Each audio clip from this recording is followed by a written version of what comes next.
নমস্কার। গল্প একান্তের আরও একটি পর্বে আপনাদের স্বাগত।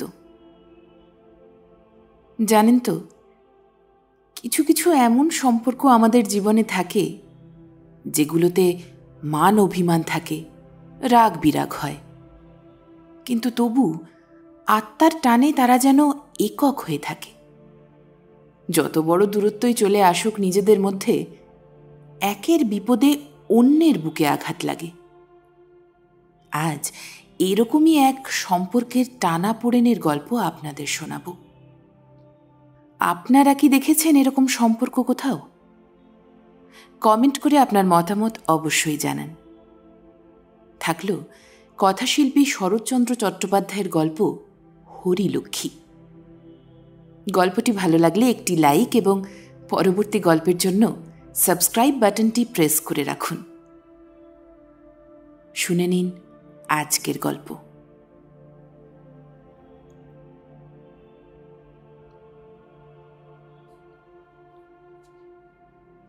যাহা লইয়া এই গল্পের উৎপত্তি তাহা ছোট, তথাপি এই ছোট ব্যাপারটুকু অবলম্বন করিয়া হরিলক্ষ্মীর জীবনে যাহা ঘটিয়া গেল তাহা ক্ষুদ্রও নহে আর তুচ্ছও নহে। সংসারে এমনই হয়। বেলপুরের দুই শরিক, শান্ত নদীকূলে জাহাজের পাশে জেলে ডিঙির মতো একটি অপরটির পার্শ্বে নিরুপদ্রবেই বাঁধা ছিল। অকস্মাৎ কোথাকার একটা উড়ো ঝড়ে তরঙ্গ তুলিয়া জাহাজের দড়ি কাটিল, নোঙর ছিঁড়িল। এক মুহূর্তে ক্ষুদ্র তরণী কি করিয়া যে বিধ্বস্ত হইয়া গেল তাহার হিসাব পাওয়াই গেল না। বেলপুর তালুকটুকু বড় ব্যাপার নয়। উঠিতে বসিতে প্রজা ঠ্যাঙাইয়া 1000-12 উপরে ওঠে না। কিন্তু 15.5 আনার অংশীদার শিবচরণের কাছে 2 অংশের বিপিন বিহারীকে যদি জাহাজের সঙ্গে জেলে ডিঙির তুলনাই করিয়া থাকি, তো বোধ করি অতিশয়োক্তির অপরাধ করি নাই। দূর হইলেও জ্ঞাতি এবং 6-7 পুরুষ পূর্বে ভদ্রাসন উভয়ের একত্রই ছিল। কিন্তু আজ একজনের ত্রিতল অট্টালিকা গ্রামের মাথায় চড়িয়াছে এবং অপরের জীর্ণ গৃহ দিনের পর দিন ভূমিশয্যা গ্রহণের দিকেই মনোনিবেশ করিয়াছে। তবু এমনইভাবেই দিন কাটিতেছিল এবং এমনই করিয়াই তো বাকি দিনগুলা বিপিনের সুখে দুঃখে নির্বিবাদেই কাটিতে পারিত। কিন্তু যে মেঘ খণ্ডটুকু উপলক্ষ করিয়া অকালে ঝঞ্ঝা উঠিয়া সমস্ত বিপর্যস্ত করিয়া দিল, তাহা এইরূপ। 15.5 আনার অংশীদার শিবচরণের হঠাৎ পত্নী বিয়োগ ঘটিলে বন্ধুরা কহিলেন, 40-41 কি আবার একটা বয়স? তুমি আবার বিবাহ করো।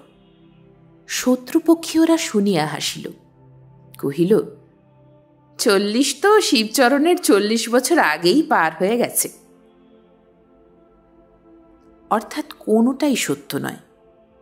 আসল কথা, বড়বাবুর দিব্য গৌরবর্ণ নাদুস নুদুস দেহ, সুপুষ্ট মুখের পরে রোমের চিহ্ন মাত্র নাই। যথাকালে দাড়ি গোঁফ না গজানোর সুবিধা হয়তো আছে, কিন্তু অসুবিধাও বিস্তর। বয়স আন্দাজ করা ব্যাপারে যাহারা নিচের দিকে যাইতে চাহে না, উপরের দিকে তাহারা যে অঙ্কের কোন কোঠায় গিয়া ভর দিয়া দাঁড়াইবে তাহা নিজেরাই ঠাহর করিতে পারে না।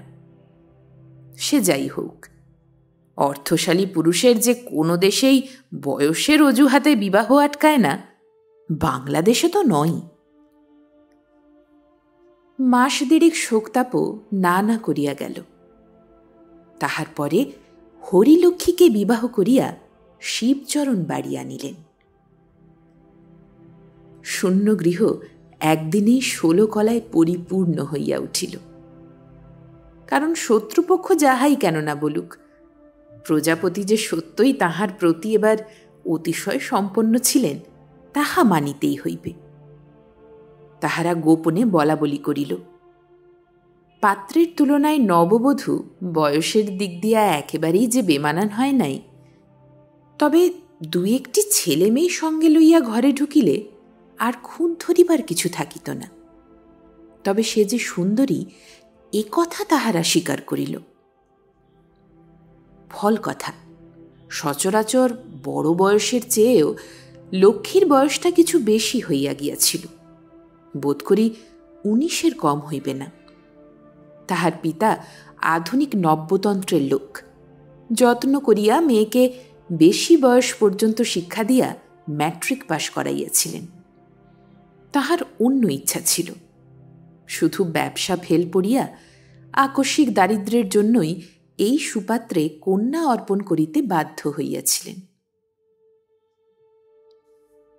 লক্ষ্মী শহরের মেয়ে, স্বামীকে 2-4 দিনেই চিনিয়া ফেলিল। তাহার মুশকিল হইল এই যে আত্মীয় মিশ্রিত বহুজন পরিবৃত বৃহৎ সংসারের মধ্যে সে মন খুলিয়া কাহারও সহিত মিশিতে পারিল না।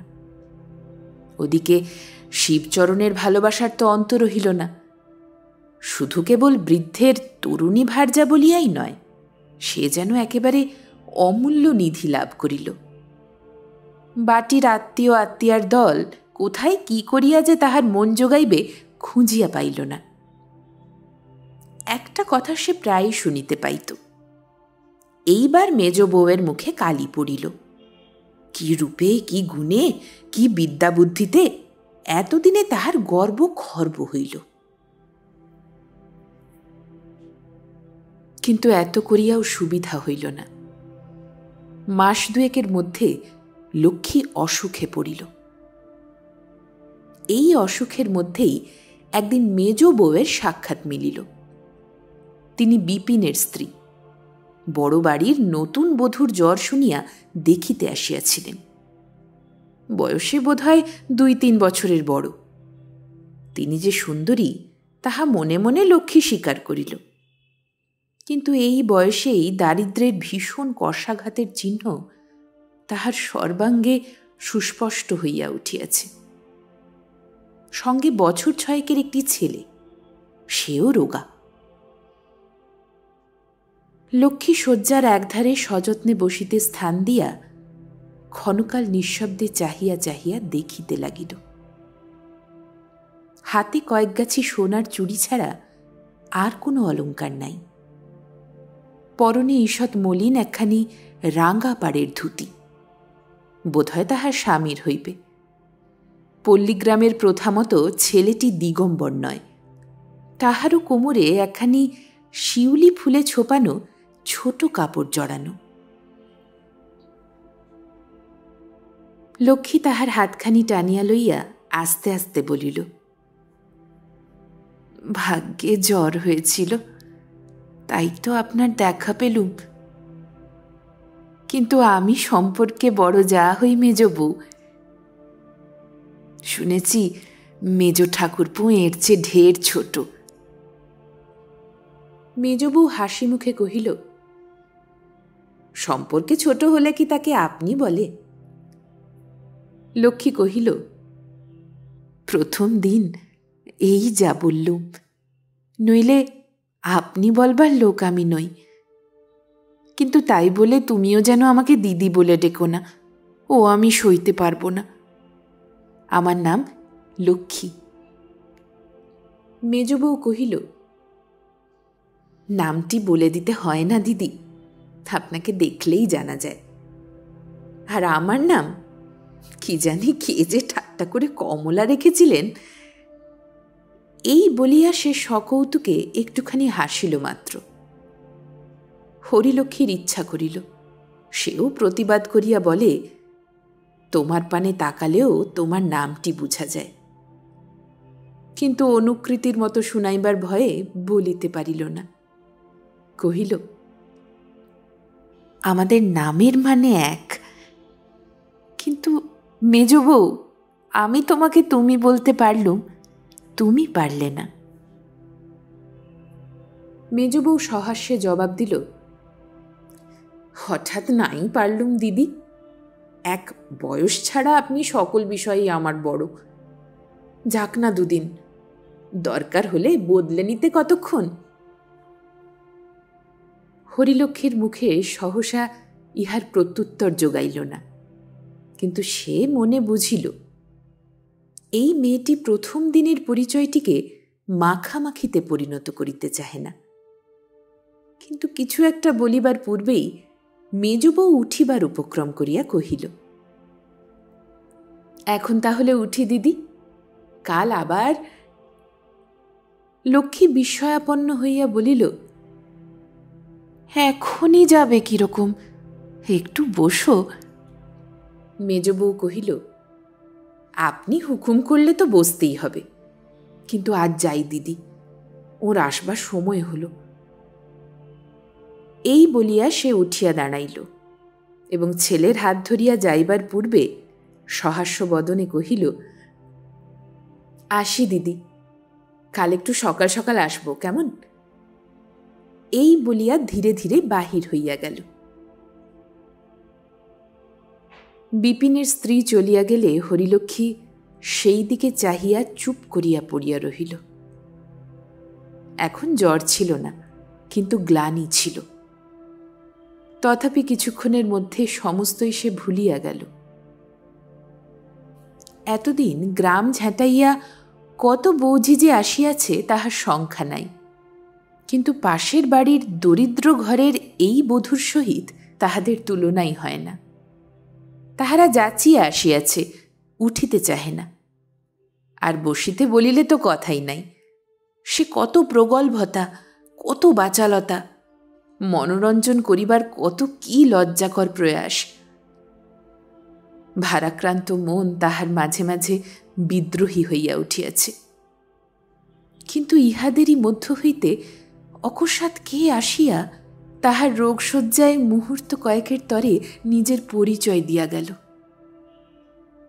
তাহার বাপের বাড়ির কথা জিজ্ঞাসা করিবার সময় হয় নাই, কিন্তু প্রশ্ন না করিয়াও লক্ষ্মী কি জানি কেমন করিয়া অনুভব করিল তাহার মতো সে কিছুতেই কলিকাতার মেয়ে নয়। পল্লী অঞ্চলে লেখাপড়া জানে বলিয়া বিপিনের স্ত্রীর একটা খ্যাতি আছে। লক্ষ্মী ভাবিল, খুব সম্ভব বউটি সুর করিয়া রামায়ণ মহাভারত পড়িতে পারে, কিন্তু তাহার বেশি নহে। যে পিতা বিপিনের মতো দিন দুঃখীর হাতে মেয়ে দিয়াছে, সে কিছু আর মাস্টার রাখিয়া স্কুলে পড়াইয়া পাশ করাইয়া কন্যা সম্প্রদান করে নাই। উজ্জ্বল শ্যাম, ফর্সা বলা চলে না, কিন্তু রূপের কথা ছাড়িয়া দিয়াও শিক্ষা, সংসর্গ, অবস্থা কিছুতেই তো বিপিনের স্ত্রী তাহার কাছে দাঁড়াইতে পারে না। কিন্তু একটা ব্যাপারে লক্ষ্মীর নিজেকে যেন ছোট মনে হইল, তাহার কণ্ঠস্বর। সে যেন গানের মতো, আর বলিবার ধরনটি একেবারে মধু দিয়া ভরা, এতটুকু জরিমা নাই। কথাগুলি যেন সে বাড়ি হইতে কণ্ঠস্থ করিয়া আসিয়াছিল, এমনই সহজ।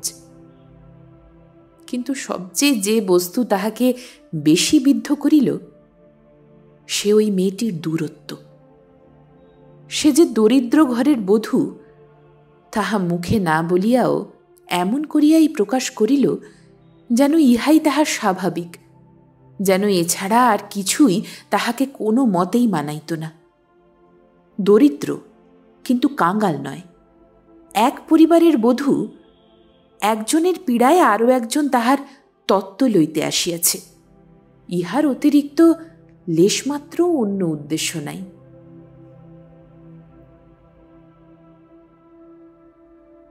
সন্ধ্যার পর স্বামী দেখিতে আসিলে হরিলক্ষ্মী নানা কথার পরে কহিল, আজ ও বাড়ির মেজ বউ ঠাকরুনকে দেখলাম। শিবচরণ কহিল, কাকে? বিপিনের বউকে? হাঁ, আমার ভাগ্য সুপ্রসন্ন, এতকাল পরে আমাকে নিজেই দেখতে এসেছিলেন, কিন্তু মিনিট পাঁচেকের বেশি বসতে পারলেন না, কাজ আছে বলে উঠে গেলেন। শিবচরণ কহিল, কাজ? আরে ওদের দাসী আছে না চাকর আছে? বাসন মাজা থেকে হাঁড়ি ঠেলা পর্যন্ত কই তোমার মতো শুয়ে বসে গায়ে ফুঁ দিয়ে কাটাক তো দেখি। এক ঘটি জল পর্যন্ত আর তোমাকে গড়িয়ে খেতে হয় না। নিজের সম্বন্ধে এইরূপ মন্তব্য হরিলক্ষ্মীর অত্যন্ত খারাপ লাগিল, কিন্তু কথাগুলা নাকি তাহাকে বাড়াইবার জন্যই, লাঞ্ছনার জন্য নহে, এই মনে করিয়া সে রাগ করিল না। বলিল, শুনেছি নাকি মেজ বউর বড় গুমর, বাড়ি ছেড়ে কোথাও যায় না? শিবচরণ কহিল, যাবে কোত্থেকে? হাতে কগাছি চুড়ি ছাড়া আর ছাইও নেই, লজ্জায় মুখ দেখাতে পারে না। হরিলক্ষ্মী একটু হাসিয়া বলিল, লজ্জা কিসের? দেশের লোক কি ওর গায়ে জড়ানো গয়না দেখবার জন্য ব্যাকুল হয়ে আছে, না দেখতে না পেলে ছি ছি করে? শিবচরণ কহিল, জড়োয়া গয়না আমি যা তোমাকে দিয়েছি, কোন বেটা তা চোখে দেখেছে? পরিবারকে আজ পর্যন্ত দুগাছা চুড়ি ছাড়া আর গড়িয়ে দিতে পারলি নে?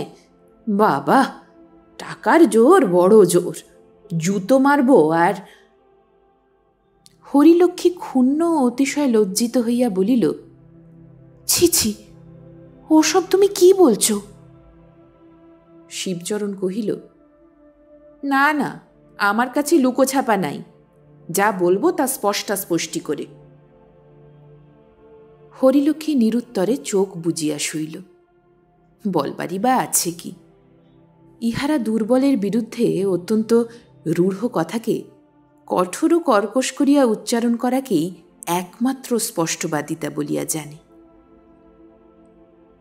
শিবচরণ শান্ত হইল না, বলিতে লাগিল, বিয়েতে যে 500 টাকা ধার নিয়ে গেলি, সুদে আসলে 700-800 হয়েছে, তার খেয়াল আছে?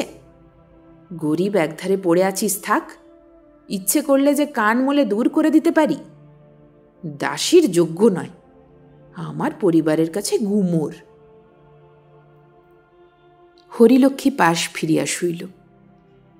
অসুখের উপরে বিরক্তি ও লজ্জায় তাহার সর্বশরীর যেন ঝিমঝিম করিতে লাগিল।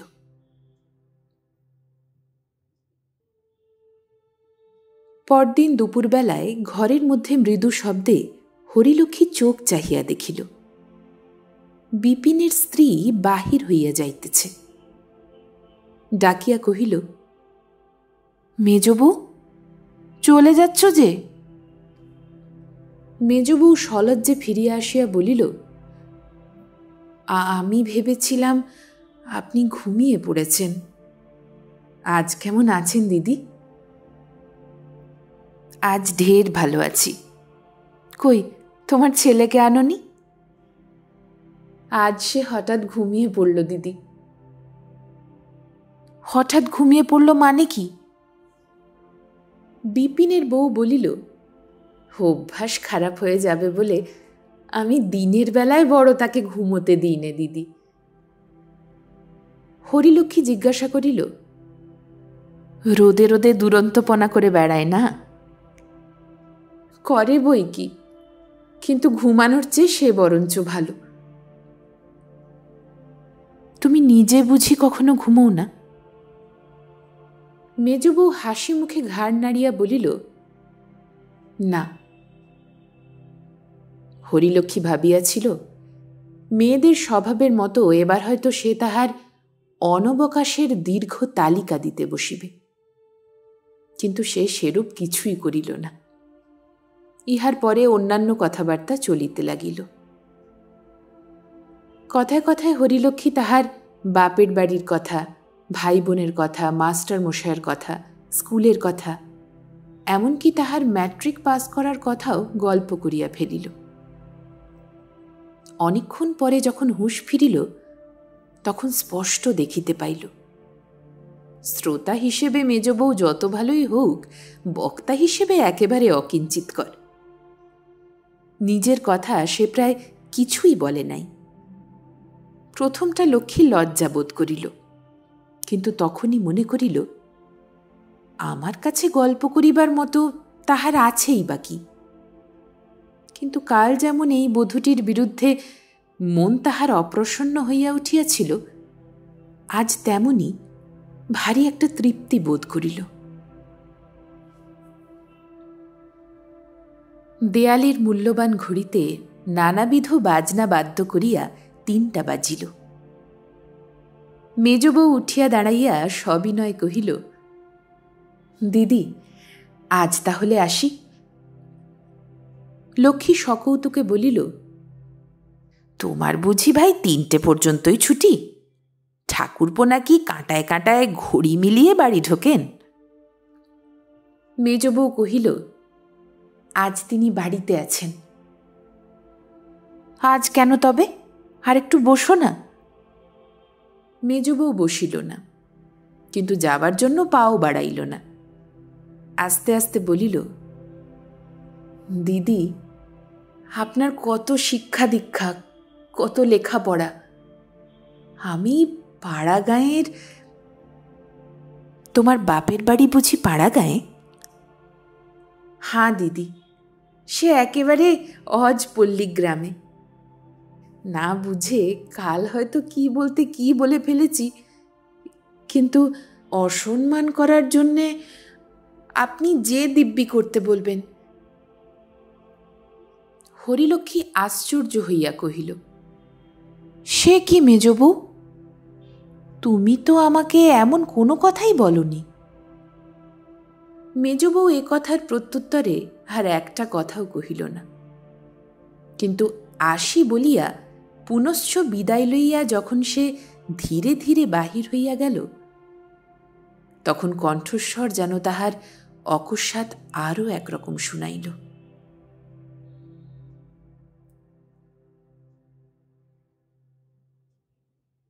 রাত্রিতে শিবচরণ যখন কক্ষে প্রবেশ করিল, তখন হরিলক্ষ্মী চুপ করিয়া শুইয়াছিল।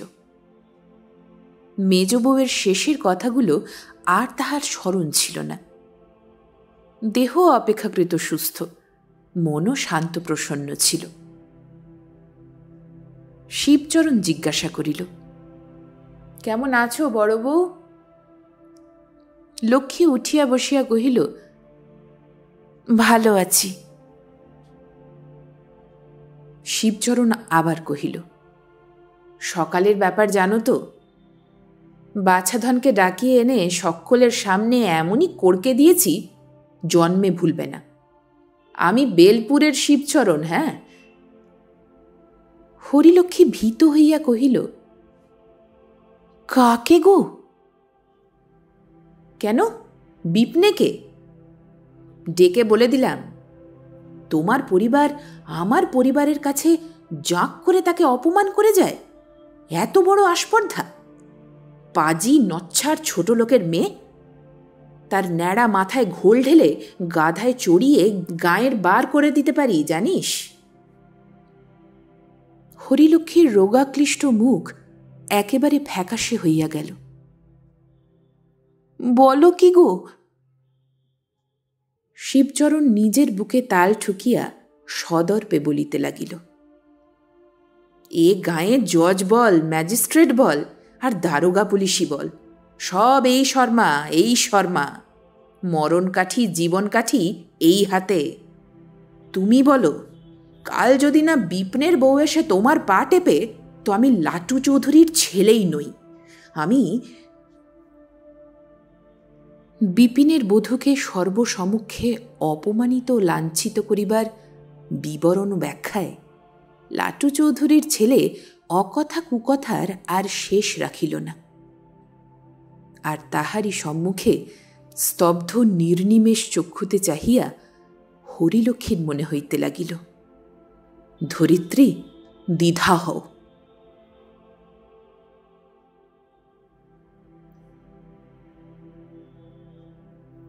দ্বিতীয় পক্ষের তরুণী ভার্যার দেহরক্ষার জন্য শিবচরণ কেবলমাত্র নিজের দেহ ভিন্ন আর সমস্তই দিতে পারিত। হরিলক্ষ্মীর সেই দেহ বেলপুরে সারিতে চাহিল না। ডাক্তার পরামর্শ দিলেন হাওয়া বদলাইবার। শিবচরণ 15.5 আনার মর্যাদা মতো ঘটা করিয়া হাওয়া বদলানোর আয়োজন করিল। যাত্রার শুভ দিনে গ্রামের লোক ভাঙিয়া পড়িল। আসিল না কেবল বিপিন ও তাহার স্ত্রী। বাহিরে শিবচরণ যাহা না বলিবার তাহা বলিতে লাগিল এবং ভিতরে বড় পিসি উদ্দাম হইয়া উঠিলেন। বাহিরেও ধুয়া ধরিবার লোকাভাব ঘটিল না। অন্তঃপুরেও তেমনি পিসিমার চিৎকারের আয়তন বাড়াইতে যথেষ্ট স্ত্রীলোক জুটিল। কিছুই বলিল না, শুধু হরিলক্ষ্মী। মেজ বউয়ের প্রতি তাহার ক্ষোভ ও অভিমানের মাত্রা কাহারও অপেক্ষাই কম ছিল না। সে মনে মনে বলিতে লাগিল, তাহার বর্বর স্বামী যত অন্যায় করিয়া থাক, সে নিজে তো কিছু করে নাই। কিন্তু ঘরের ও বাহিরের যেসব মেয়েরা চেঁচাইতেছিল, তাহাদের সহিত কোন সূত্রেই কণ্ঠ মিলাইতে তাহার ঘৃণা বোধ হইল। যাইবার পথে পালকির দরজা ফাঁক করিয়া লক্ষ্মী উৎসুক চক্ষুতে বিপিনের জীর্ণ গৃহের জানালার প্রতি চাহিয়া রহিল, কিন্তু কাহারও ছায়াটুকুও তাহার চোখে পড়িল না।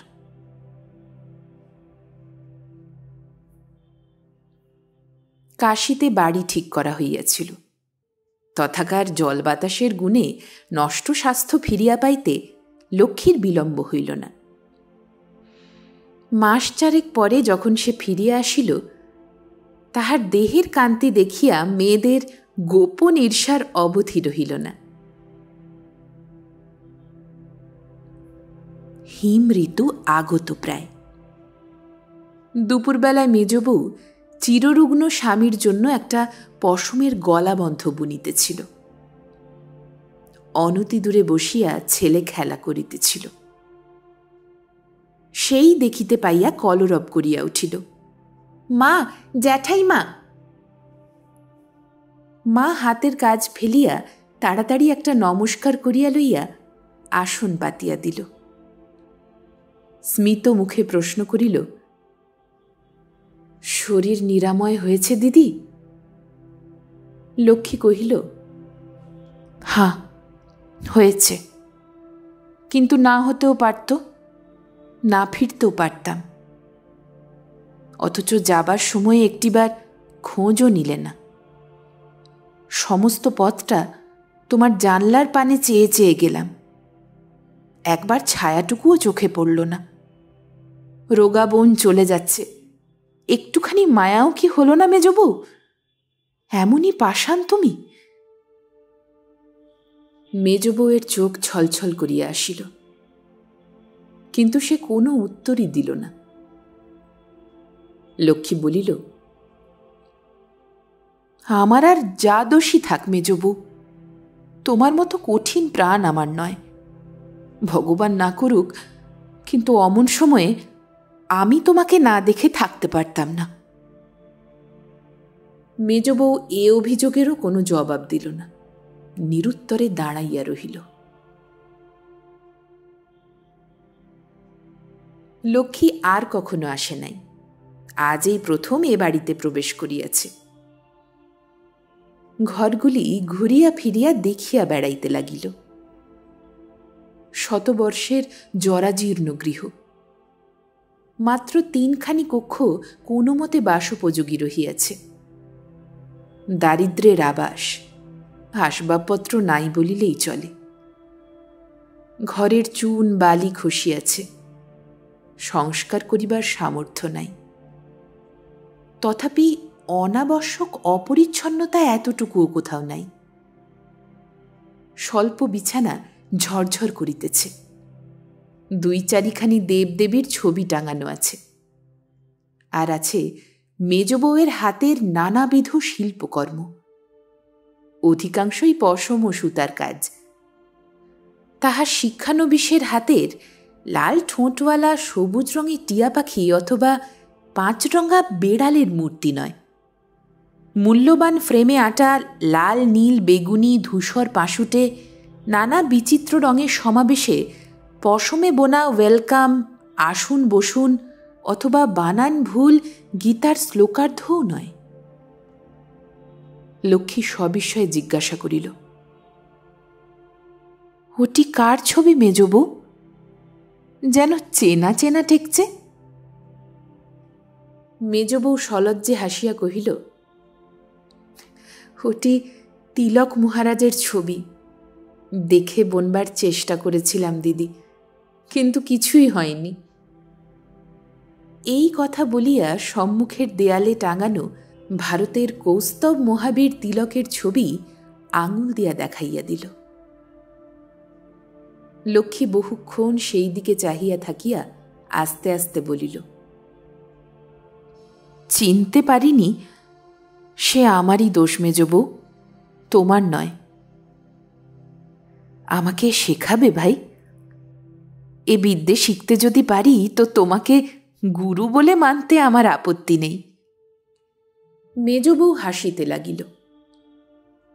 সেদিন ঘণ্টা ৩-৪ পরে বিকালে যখন লক্ষ্মী বাড়ি ফিরিয়া এলো, তখন এই কথাই স্থির করিয়া গেল যে কলা শিল্প শিখিতে কাল হইতে সে প্রত্যহ আসিবে।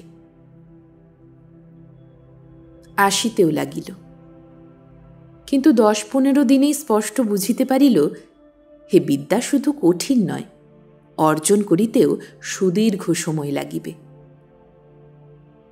একদিন লক্ষ্মী কহিল, কই মেজবউ, তুমি আমাকে যত্ন করে শেখাও না। মেজবউ বলিল, ঢের সময় লাগবে দিদি, তার চেয়ে বরঞ্চ আপনি অন্য সব বোনা শিখুন। লক্ষ্মী মনে মনে রাগ করিল, কিন্তু তাহা গোপন করিয়া জিজ্ঞাসা করিল, তোমার শিখতে কতদিন লেগেছিল মেজবউ? মেজবউ জবাব দিল, আমাকে কেউ তো শেখায়নি দিদি, নিজের চেষ্টাতেই একটু একটু করে। লক্ষ্মী বলিল, তাইতেই, নইলে পরের কাছে শিখতে গেলে তোমারও সময়ের হিসেব থাকত। মুখে সে যাহাই বলুক, মনে মনে নিঃসন্দেহে অনুভব করিতেছিল মেধা ও তীক্ষ্ণ বুদ্ধিতে এই মেজবউয়ের কাছে সে দাঁড়াতেই পারে না। আজ তাহার শিক্ষার কাজ অগ্রসর হইল না, এবং যথাসময়ে অনেক পূর্বেই সুচ সুতা প্যাটার্ন গুটাইয়া লইয়া বাড়ি চলিয়া গেল। পরদিন আসিল না, এবং এই প্রথম প্রত্যহ আসার তাহার ব্যাঘাত হইল। দিন ৪ পরে আবার একদিন হরিলক্ষ্মী তাহার সুচ সুতার বাক্স হাতে করিয়া এ বাটিতে আসিয়া উপস্থিত হইল। মেজবউ তাহার ছেলেকে রামায়ণ হইতে ছবি দেখাইয়া দেখাইয়া গল্প বলিতেছিল। সসম্ভ্রমে উঠিয়া আসন পাতিয়া দিল। উদ্বিগ্ন কণ্ঠে প্রশ্ন করিল, ২-৩ দিন আসেননি, আপনার শরীর ভালো ছিল না বুঝি? লক্ষ্মী গম্ভীর হইয়া কহিল, না, এমনি ৫-৬ দিন আসতে পারিনি। মেজবউ বিস্ময় প্রকাশ করিয়া বলিল, ৫-৬ দিন আসেননি? তাই হবে বোধ হয়, কিন্তু আজ তাহলে ২ ঘণ্টা বেশি থেকে কামাইটা পুষিয়ে নেওয়া চাই। লক্ষ্মী বলিল, কিন্তু অসুখী যদি আমার করে থাকতো মেজবউ, তোমারটা একবার খোঁজ করা উচিত ছিল। মেজবউ সলজ্জে বলিল, উচিত নিশ্চয়ই ছিল, কিন্তু সংসারের অসংখ্য রকমের কাজ, একেলা মানুষ, কাকেই বা পাঠাই বলুন। কিন্তু অপরাধ হয়েছে, তা স্বীকার করছি দিদি। লক্ষ্মী মনে মনে খুশি হইল। এ কয়দিন সে অত্যন্ত অভিমান বশেই আসিতে পারে নাই, অথচ অহর্নিশি যাই যাই করিয়াই তাহার দিন কাটিয়াছে। এই মেজবউ ছাড়া শুধু গৃহে কেন, সমস্ত গ্রামের মধ্যেও আর কেহ নাই যাহার সহিত সে মন খুলিয়া মিশিতে পারে। ছেলে নিজের মনে ছবি দেখিতেছিল। হরিলক্ষ্মী তাহাকে ডাকিয়া কহিল, নিখিল, কাছে এসো তো বাবা। সে কাছে আসিলে লক্ষ্মী বাক্স খুলিয়া একগাছি সরু সোনার হার তাহার গলায় পরাইয়া দিয়া বলিল, যাও খেলা করোগে। মায়ের মুখ গম্ভীর হইয়া উঠিল। সে জিজ্ঞাসা করিল, আপনি কি ওটা দিলেন নাকি? লক্ষ্মী স্মিত মুখে জবাব দিল, দিলাম বই কি। মেজ বউ কহিল, আপনি দিলেই বা ও নেবে কেন? লক্ষ্মী অপ্রতিভ হইয়া উঠিল, কহিল, জ্যাঠাইমা কি একটা হার দিতে পারে না? মেজ বউ বলিল, তা জানি নে দিদি, কিন্তু এ কথা নিশ্চয়ই জানি মা হয়ে আমি নিতে দিতে পারি নে। নিখিল, ওটা খুলে তোমার জ্যাঠাইমাকে দিয়ে দাও। দিদি, আমরা গরিব, কিন্তু ভিখিরি নই। কোনো একটা দামি জিনিস হঠাৎ পাওয়া গেল বলেই 2 হাত পেতে নেব? তা নিই নে। লক্ষ্মী স্তব্ধ হইয়া বসিয়া রহিল। আজও তাহার মনে হইতে লাগিল, পৃথিবী দ্বিধা হও। যাবার সময় সে কহিল, কিন্তু এ কথা তোমার ভাসুরের কানে যাবে মেজ বউ? মেজ বউ বলিল, তার অনেক কথা আমার কানে আসে। আমার একটা কথা তার কানে গেলে কান অপবিত্র হবে না। লক্ষ্মী কহিল, বেশ, পরীক্ষা করে দেখলেই হবে। একটু থামিয়া বলিল, আমাকে খামোকা অপমান করার দরকার ছিল না মেজ বউ, আমিও শাস্তি দিতে জানি। মেজ বউ বলিল, হে আপনার রাগের কথা, নইলে আমি যে আপনাকে অপমান করিনি, শুধু আমার স্বামীকেই খামোখা অপমান করতে আপনাকে দিইনি, এ বুঝবার শিক্ষা আপনার আছে। লক্ষ্মী কহিল, তা আছে, নেই শুধু তোমাদের পাড়া গায়ে মেয়েদের সঙ্গে কোঁদল করবার শিক্ষা। মেজ বউ এই কটূক্তির জবাব দিল না, চুপ করিয়া রহিল। লক্ষ্মী চলিতে উদ্যত হইয়া বলিল, ওই হারটুকুর দাম যাই হোক, ছেলেটাকে স্নেহবশেই দিয়েছিলাম, তোমার স্বামীর দুঃখ দূর হবে ভেবে দিইনি।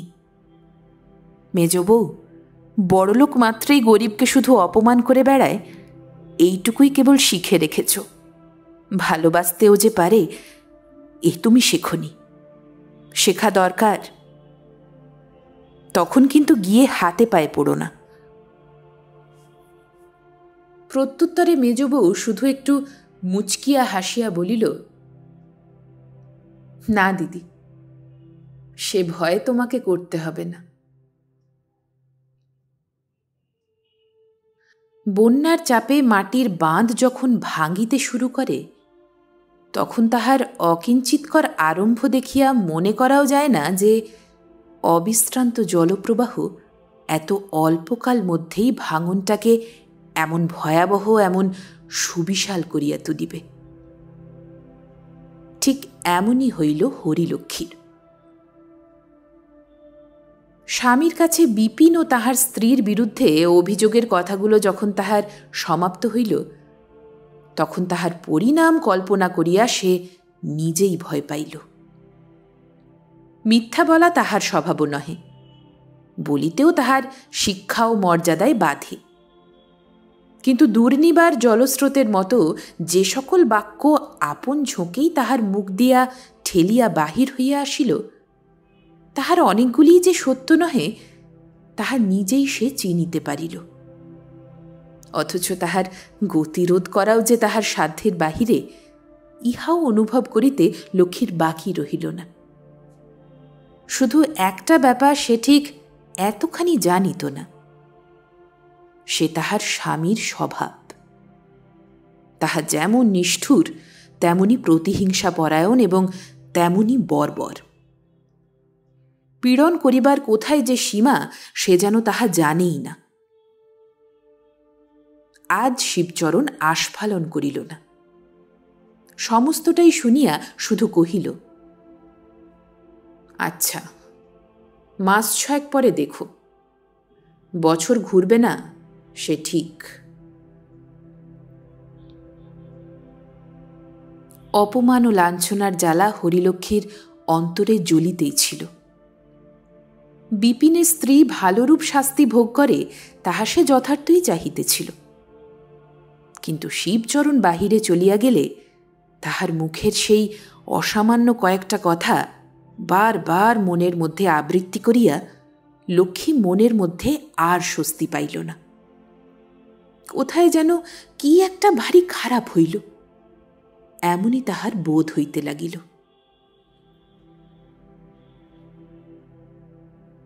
দিন কয়েক পরে কি একটা কথার প্রসঙ্গে হরিলক্ষ্মী হাসি মুখে স্বামীকে জিজ্ঞাসা করিল, ওদের সম্বন্ধে কিছু করছো নাকি? কাদের সম্বন্ধে? বিপিন ঠাকুরপোদের সম্বন্ধে।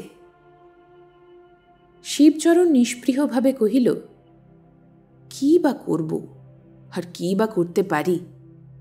আমি সামান্য ব্যক্তি বই তো না।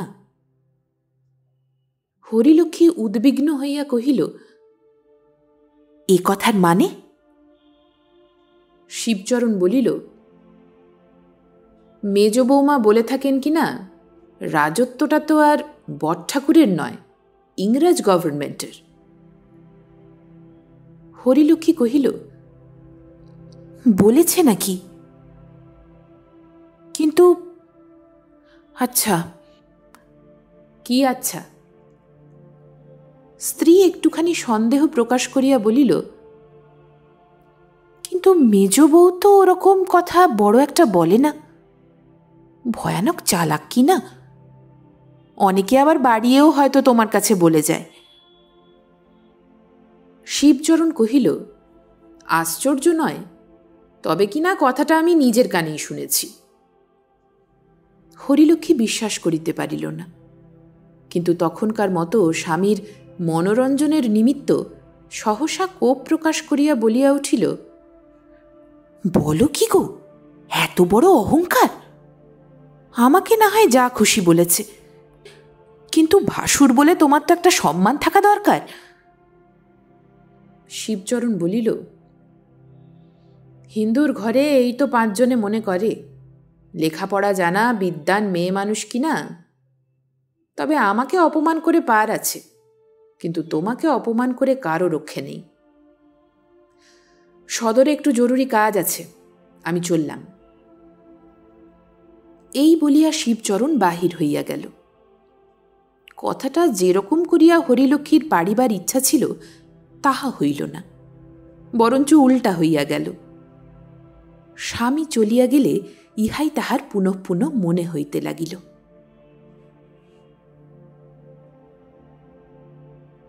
সদরে গিয়া শিবচরণ বিপিনকে ডাকাইয়া আনিয়া কহিল, 5-7 বছর থেকে তোমাকে বলে আসছি বিপিন, গোয়ালটা তোমরা সরাও, শোবার ঘরে আমি আর টিকতে পারি নে। কথাটাই কি তুমি কান দেবে না ঠিক করেছ? বিপিন বিস্ময়াপন্ন হইয়া কহিল,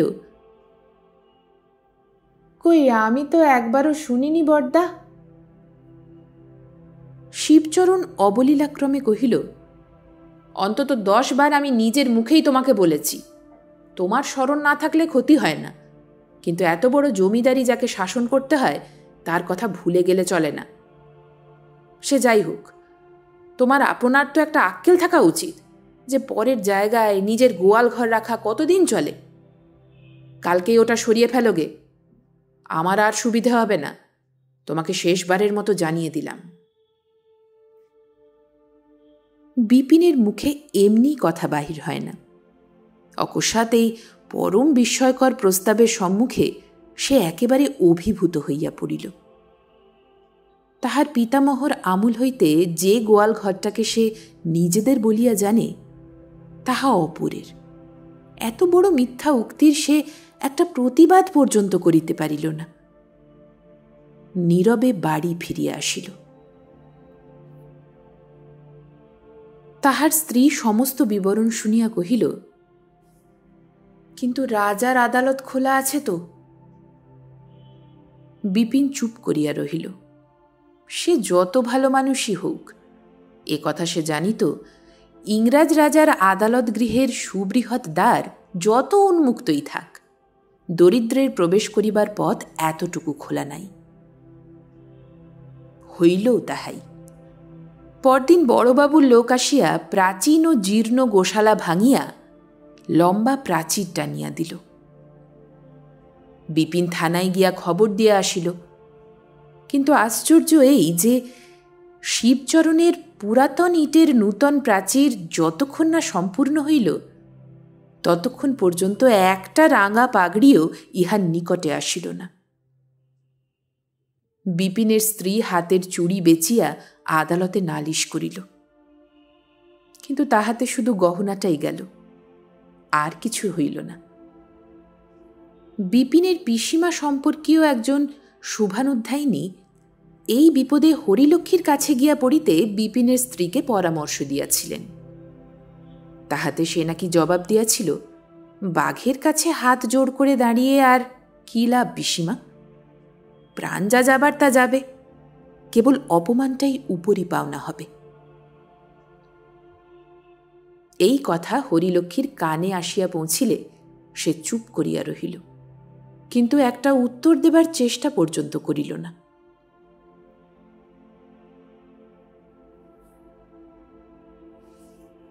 পশ্চিম হইতে ফিরিয়া অবধি শরীর তাহার কোনোদিনই সম্পূর্ণ সুস্থ ছিল না। এই ঘটনার মাসখানেকের মধ্যে সে আবার জ্বরে পড়িল। কিছুকাল গ্রামে চিকিৎসা চলিল, কিন্তু ফল যখন হইল না, তখন ডাক্তারের উপদেশ মতো পুনরায় তাহাকে বিদেশ যাত্রার জন্য প্রস্তুত হইতে হইল। নানাবিধ কাজের তাড়া এবার শিবচরণ সঙ্গে যাইতে পারিল না, দেশেই রহিল।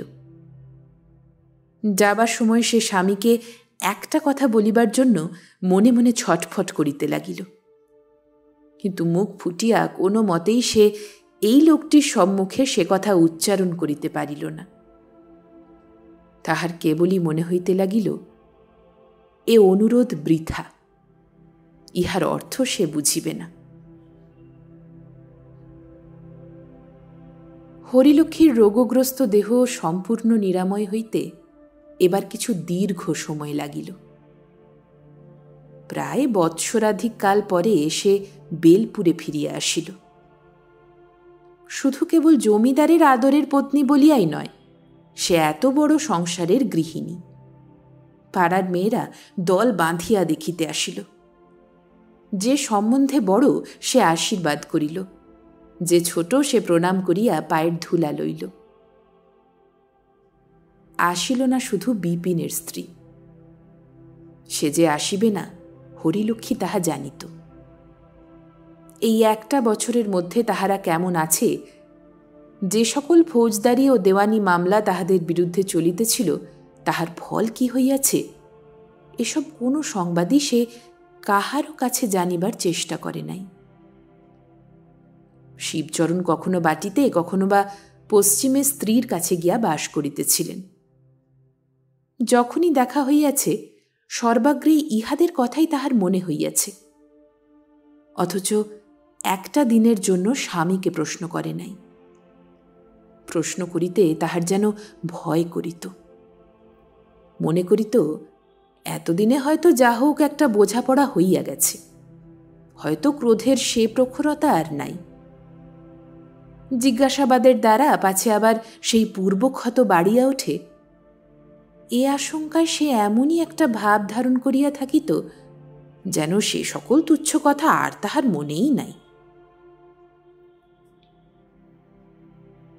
ওদিকে শিবচরণও নিজে হইতে কোনোদিন বিপিনদের বিষয়ে আলোচনা করিত না। সে যে স্ত্রীর অপমানের ব্যাপারে বিস্তৃত হয় নাই, বরঞ্চ তাহার অবর্তমানে যথোপযুক্ত ব্যবস্থা করিয়া রাখিয়াছে, এই কথাটা সে হরিলক্ষ্মীর কাছে গোপন করিয়াই রাখিত। তাহার সাধ ছিল, লক্ষ্মী গৃহে ফিরিয়া নিজের চোখে সমস্ত দেখিতে পাইয়া আনন্দিত বিস্ময়ে আত্মহারা হইয়া উঠিবে। বেলা বাড়িয়া উঠিবার পূর্বেই লক্ষ্মী স্নান করিয়া আসিলে তিনি উৎকণ্ঠা প্রকাশ করিয়া বলিলেন, তোমার রোগা শরীর বৌমা, নিচে গিয়ে কাজ নেই, এইখানেই ঠাঁই করে ভাত দিয়ে যাক। লক্ষ্মী আপত্তি করিয়া সহাস্যে কহিল, শরীর আগের মতোই ভালো হয়ে গেছে পিসিমা, আমি রান্নাঘরে গিয়েই খেতে পারবো, ওপরে বয়ে আনবার দরকার নেই, চলো নিচেই যাচ্ছি। পিসিমা বাধা দিলেন, শিবুর নিষেধ আছে জানাইলেন, এবং তাহারই আদেশে ঝি ঘরের মেঝেতে আসন পাতিয়া ঠাঁই করিয়া দিয়া গেল।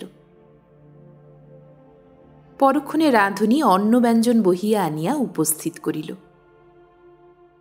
সে চলিয়া গেলে লক্ষ্মী আসনে বসিয়া জিজ্ঞাসা করিল, রাঁধুনিটি কে পিসিমা? আগে তো দেখিনি। পিসিমা হাস্য করিয়া বলিলেন, চিনতে পারলে না বৌমা? ও যে আমাদের বিপিনের বউ। লক্ষ্মী স্তব্ধ হইয়া বসিয়া রহিল। মনে মনে বুঝিল, তাহাকে চমৎকৃত করিবার জন্যই এতখানি ষড়যন্ত্র এমন করিয়া গোপনে রাখা হইয়াছিল। কিছুক্ষণে আপনাকে সামলাইয়া লইয়া জিজ্ঞাসু মুখে পিসিমার মুখের দিকে চাহিয়া রহিল। পিসিমা বলিলেন, বিপিন মারা গেছে, শুনেছ তো? লক্ষ্মী শুনে নাই কিছুই, কিন্তু এইমাত্র যে তাহার খাবার দিয়া গেল, সে যে বিধবা তাহা চাহিলেই বুঝা যায়। ঘাড় নাড়িয়া কহিল, হাঁ। পিসিমা অবশিষ্ট ঘটনাটা বিবৃত করিয়া কহিলেন, যা ধুলাগুঁড়ো ছিল, মামলায় মামলায় সর্বস্ব খুইয়ে বিপিন মারা গেল। বাকি টাকার দায়ে বাড়িটাও যেত।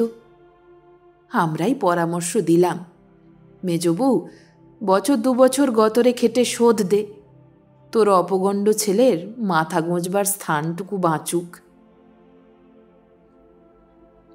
লক্ষ্মী বিবর্ণ মুখে তেমনি পলকহীন চক্ষুতে নিঃশব্দে চাহিয়া রহিল। পিসিমা সহসা গলা খাটো করিয়া বলিলেন, তবু আমি একদিন ওকে আড়ালে ডেকে বলেছিলাম, মেজবউ, যা হবার তা তো হলো, এখন ধার ধর করে যেমন করেই হোক একবার কাশি গিয়ে বৌমার হাতে পায়ে গিয়ে পড়ো, ছেলেটাকে তার গায়ের উপর নিয়ে ফেলে দিয়ে বলো, দিদি, এর তো কোনো দোষ নেই, একে বাঁচাও। কথাগুলি আবৃত্তি করিতেই পিসিমার চোখ জল ভারাক্রান্ত হইয়া উঠিল। অঞ্চলে মুছিয়া ফেলিয়া বলিলেন, কিন্তু সেই যে মাথা গুঁজে মুখ বুজে বসে রইল, হাঁ না একটা জবাব পর্যন্ত দিল না। হরিলক্ষ্মী বুঝিল, ইহার সমস্ত অপরাধের ভারই তাহার মাথায় গিয়া পড়িয়াছে। তাহার মুখের সমস্ত অন্ন ব্যঞ্জন তিতো বিষ হইয়া উঠিল, এবং একটা গ্রাসও যেন গলা দিয়ে গলিতে চাহিল না। পিসিমা কি একটা কাজে ক্ষণকালের জন্য বাহিরে গিয়াছিলেন। তিনি ফিরিয়া আসিয়া খাবারের অবস্থা দেখিয়া চঞ্চল হইয়া উঠিলেন। ডাক দিলেন, বিপিনের বউ, ও বিপিনের বউ। বিপিনের বউ দ্বারের বাহিরে আসিয়া দাঁড়াইতেই তিনি ঝঙ্কার দিয়া উঠিলেন। তাহার মুহূর্ত পূর্বের করুণা চক্ষুর নিমেষে কোথায় উবিয়া গেল। তীক্ষ্ণ স্বরে বলিয়া উঠিলেন, এমন তাচ্ছিল্য করে কাজ করলে তো চলবে না বিপিনের বউ। বৌমা একটা দানা মুখে দিতে পারলে না, এমনই রেঁধেছ। ঘরের বাহির হইতে এই তিরস্কারের কোনো উত্তর আসিল না, কিন্তু অপরের অপমানের ভারে, লজ্জায় ও বেদনায় ঘরের মধ্যে হরিলক্ষ্মীর মাথা হেঁট হইয়া গেল।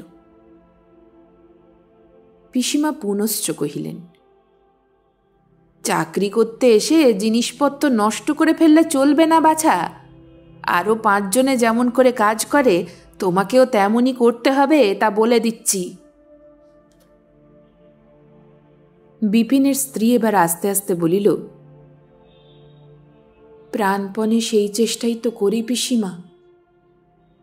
আজ হয়তো কিরকম হয়ে গেছে। এই বলিয়া সে নিচে চলিয়া গেল। লক্ষ্মী উঠিয়া দাঁড়াইবা মাত্র পিসিমা হাই হাই করে উঠলেন। লক্ষ্মী মৃদুকণ্ঠে কহিল, কেন দুঃখ করছো পিসিমা? আমার দেহ ভালো নেই বলেই তো খেতে পারলাম না। মেজ বউয়ের রান্নার ত্রুটি ছিল না।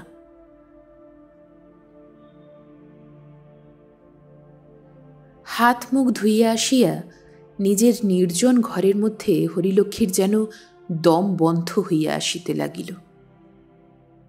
সর্বপ্রকার অপমান সহিয়াও বিপিনের স্ত্রীর হয়তো ইহার পরেও এই বাড়িতে চাকরি করা চলিতে পারে, কিন্তু আজকের পরে গৃহিণীপনার পণ্ডশ্রম করিয়া তাহার নিজের দিন চলিবে কি করে? মেজ বউয়ের একটা সান্ত্বনা তবুও বাকি আছে, তাহা বিনা দোষে দুঃখ সহার সান্ত্বনা। কিন্তু তাহার নিজের জন্য কোথায় কি অবশিষ্ট রহিল?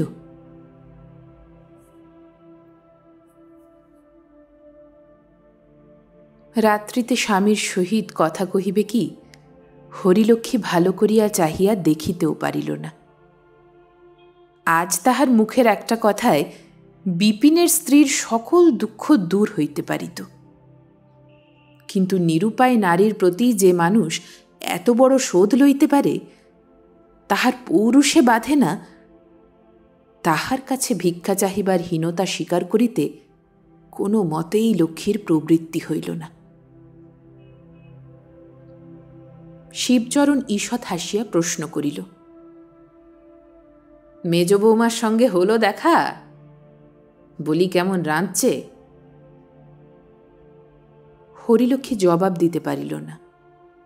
তাহার মনে হইল এই লোকটি তাহার স্বামী এবং সারা জীবন ইহারই ঘর করিতে হইবে মনে করিয়া তাহার মনে হইল, পৃথিবী দ্বিধা হও।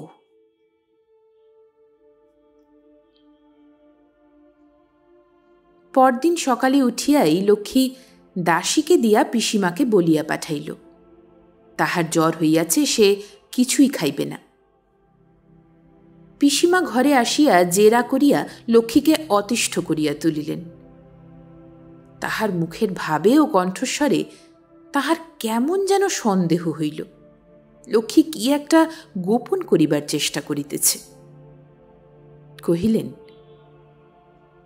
কিন্তু তোমার তো সত্যিই অসুখ করেনি বৌমা? লক্ষ্মী মাথা নাড়িয়া জোর করিয়া বলিল, আমার জ্বর হয়েছে, আমি কিছু খাব না। ডাক্তার আসিলে তাহাকে দ্বারের বাহির হইতেই লক্ষ্মী বিদায় করিয়া দিল। বলিল, আপনি তো জানেন আপনার ওষুধে আমার কিছুই হয় না, আপনি যান। শিবচরণ আসিয়া অনেক কিছু প্রশ্ন করিল, কিন্তু একটা কথারও উত্তর পাইল না। আরও 2-3 দিন যখন এমনই করিয়া কাটিয়া গেল, তখন বাড়ির সকলেই কেমন যেন অজানা আশঙ্কায় উদ্বিগ্ন হইয়া উঠিল।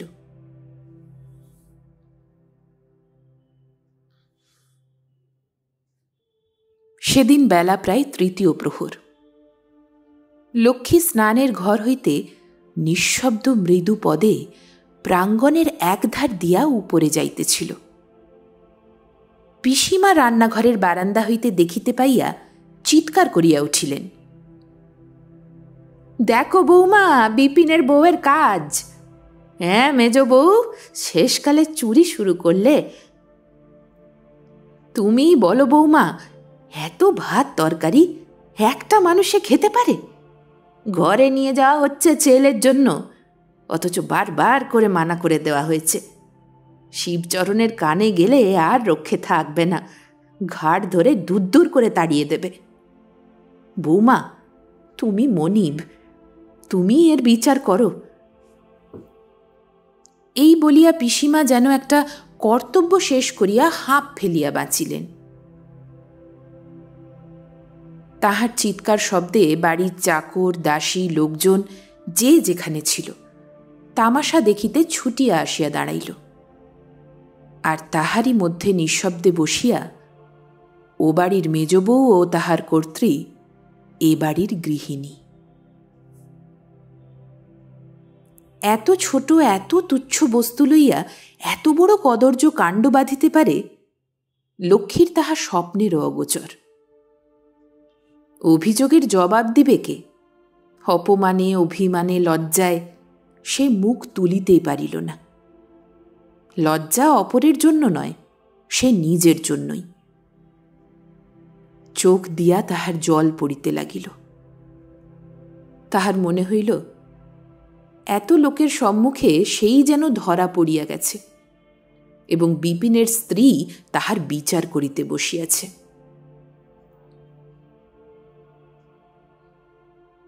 মিনিট 2-3 এমনইভাবে থাকিয়া সহসা প্রবল চেষ্টায় লক্ষ্মী আপনাকে সামলাইয়া লইয়া কহিল, পিসিমা, তোমরা সবাই একবার এ ঘর থেকে যাও। তাহার ইঙ্গিতে সকলে প্রস্থান করিলে লক্ষ্মী ধীরে ধীরে মেজ বউয়ের কাছে গিয়া বসিল। হাত দিয়া তাহার মুখ তুলিয়া ধরিয়া দেখিল তাহারও 2 চোখ বাহিয়া জল পড়িতেছে। কহিল,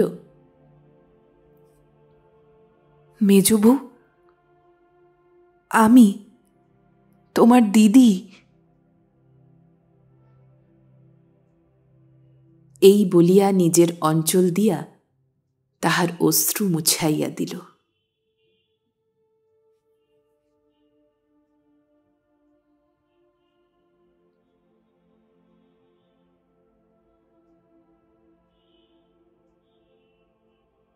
আপনারা শুনছিলেন লেখক শরৎচন্দ্র চট্টোপাধ্যায়ের কলমে গল্প হরিলক্ষ্মী। পরবর্তী গল্পের জন্য শুনতে থাকুন গল্প একান্তে।